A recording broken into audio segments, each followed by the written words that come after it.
Pension లేని వాళ్ళకి pension వచ్చిందే, రైతులకు 500 రూపాయల బోనస్ ఇస్తున్నారు ఆ ధాన్యం మీద, గొర్రెల వాళ్ళకు గొర్రెలు వచ్చినాయా, 2 లక్షల రూపాయలు గొర్రెలకు ఇస్తున్నారు వచ్చినాయా, టీటీలు వాపసు వచ్చినాయా. ఈ రోజు ఏ ఒక్కటి చేయకుండా మళ్ళా ఇప్పుడు ఏమంటున్నాడు, ఈ ఓటు వేయండి, ఈ ఓటు వేస్తే రాహుల్ గాంధీ గెలుస్తాడు, అప్పుడే 6 గ్యారంటీలు వస్తాయని చెప్తున్నాడు. అంటే రాహుల్ గాంధీ గెలిచేది రేవంత్ రెడ్డి ఇచ్చేది లేదు.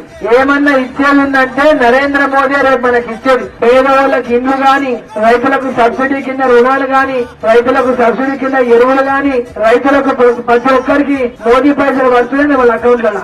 మోదీ పైసలు వేసిందా రైతు పడిందే, మోదీ పైసలే పడినాయి. ఉపాధి హామీ అంటే కరువు పనులకు పోతున్నారు అందరూ పోతారు కదా. కరువు పైసలు ఎవరు ఇస్తున్నారు? కరువు పైసలు ఎవరు ఇస్తున్నారు? మరి అన్ని మోదీ ఇస్తుంటే మనం ఒకసారి నా మోదీ ఓటు వేయాలా లేదా? మొన్న ఓటు వేయించుకొని మళ్ళా ఓటు వేస్తున్నారు వాళ్ళు వచ్చి. రేవంత్ రెడ్డి అవి అజ్జాపేటకి వెళ్ళి వచ్చిండు కొడంగల్.